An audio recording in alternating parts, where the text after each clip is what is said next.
Et yo les gars, j'espère que vous allez bien. Nouvelle vidéo qui va parler d'anecdotes au ski ou au snowboard. C'est pareil, si vous n'êtes pas content, on va dire à la montagne. Je sais, vous allez vous demander, ouais, Lucas, pourquoi tu nous as rien demandé? Les gars, c'est normal si je vous ai pas encore demandé. C'est parce que j'ai pas encore beaucoup d'abonnés pour vous demander. Mais vous en faites pas. Si j'avais plein d'abonnés, je vous aurais demandé. Donc, en parlant de ça, les gars, jetez un coup d'œil sur mes réseaux. Comme ça, déjà, vous serez aux nouvelles pour mes nouvelles vidéos.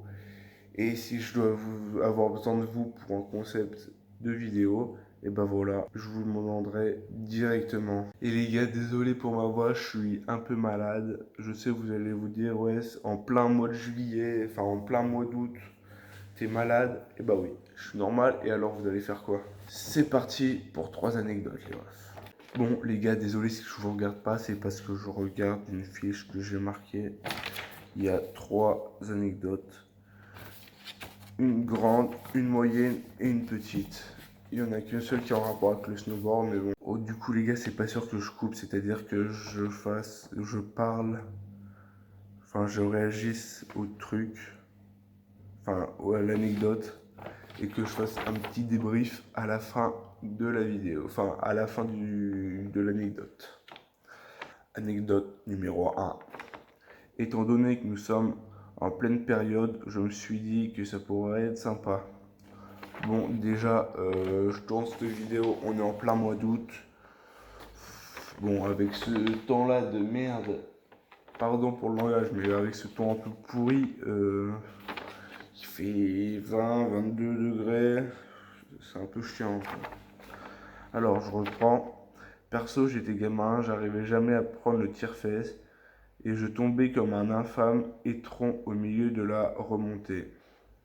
Sauf qu'à force de tomber comme une loque, le moniteur de ski commençait un peu à en avoir marre. Du coup, j'ai essayé de faire attention, mais rien à faire, mon corps n'aimait pas cette barre en fer glacé entre mes jambes. Je tombe une énième fois, mais je garde les mains accrochées à cette foutue barre comme si ma vie en dépendait. J'ai donc été traîné comme un chien mort au bout d'une laisse pendant au moins 5 minutes jusqu'au sommet. Puis j'ai rejoint mes camarades, tout fier d'avoir tenu à la force de mes bras et ma volonté d'acier, comme la barre. Voilà. Le moniteur qui se demandait si j'étais un génie ou si j'étais incroyablement con. Bon, je sais, il y a mieux comme anecdote, mais faut dire qu'il m'est arrivé peu de bricoles, même si je fonçais comme une voiture où on aurait retiré les freins. Bon, fin de la première anecdote qui était un peu longue, la deuxième est légèrement plus courte. Donc là, c'est en rapport avec le snow. Un jour, je suis parti solo faire du snow. Pierre-Saint-Martin, c'est une station, je crois. C'est le nom, ça me dit rien. Donc voilà. Du coup, Pierre-Saint-Martin avec des potes, personne ne voulait venir ce matin-là. Et ce jour-là, c'était jour blanc. Du coup, en gros, pour ceux qui connaissent pas, jour blanc, c'est que on peut pas, le ciel est tout blanc, on n'arrive pas à faire la différence entre la neige et le ciel. Bon, je dis ça, comme si je savais tout, hein, mais bon, oui, ça je le savais, mais il y a aussi marqué dans l'anecdote, au cas où si j'avais oublié ce que ça voulait dire. Du coup, j'arrive à l'arrivée du télésiège, la tempête arrive en plus. Les mecs commençaient à fermer les pistes. Oui, quand on commence à fermer les pistes, c'est que ça commence à... C'est bientôt fini, la journée de ski, c'est que... Déjà, il y a la fermeture de base où les pisteurs, ils ferment. Et quand il y a une tempête, ils ferment. Et ça peut être à 10 h comme à 9 h comme à midi. Et puis, parce que ça peut être dangereux. Vous allez voir dans le reste de la vidéo.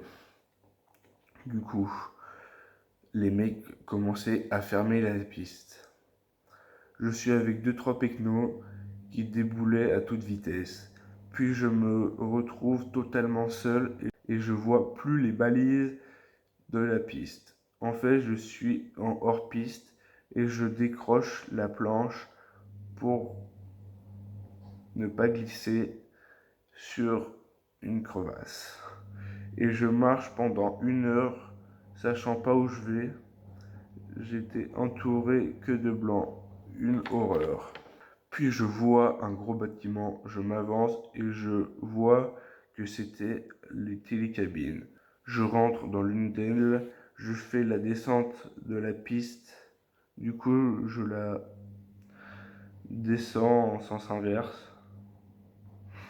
Et quand je suis à la sortie, les gens de la maintenance n'ont rien compris à ce que je foutais là. Puis après, j'ai foncé en snow pour échapper à la tempête. Vu que les pistes étaient plus visibles. Bon les gars, on va passer à la troisième histoire qui est beaucoup plus courte.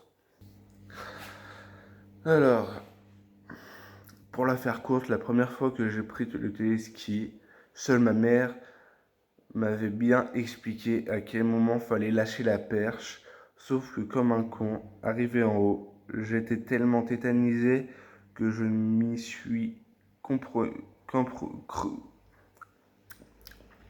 je vais y arriver. Cramponné comme un forcené, résultat, je suis envolé avec la perche pour ensuite faire un vol plané à quelques mètres du sol. C'est un peu flou dans ma tête. Et retomber un peu plus loin avec un ski quelques mètres de moi. Heureusement, plus de peur que de mal. Je crois pas que ça m'est déjà arrivé, mais j'ai déjà vu des gens aussi devant moi le faire. Et ils ont dû se défoncer. Ça devait faire trop mal. Et voilà, la troisième histoire est finie. Elle ressemble du coup un peu à la première. Bon, les refs, j'espère que le concept vous aura plu. Dites-moi en commentaire quelle anecdote vous a le plus plu. Et si vous avez des anecdotes à me raconter au ski, dites-le moi en commentaire. Comme ça, je pourrai refaire une vidéo du même concept. J'espère que la vidéo vous aura plu. Donc n'hésitez pas à liker, commenter et partager la vidéo. On se retrouve dimanche prochain, 11h15, pour une nouvelle vidéo. A plus les refs.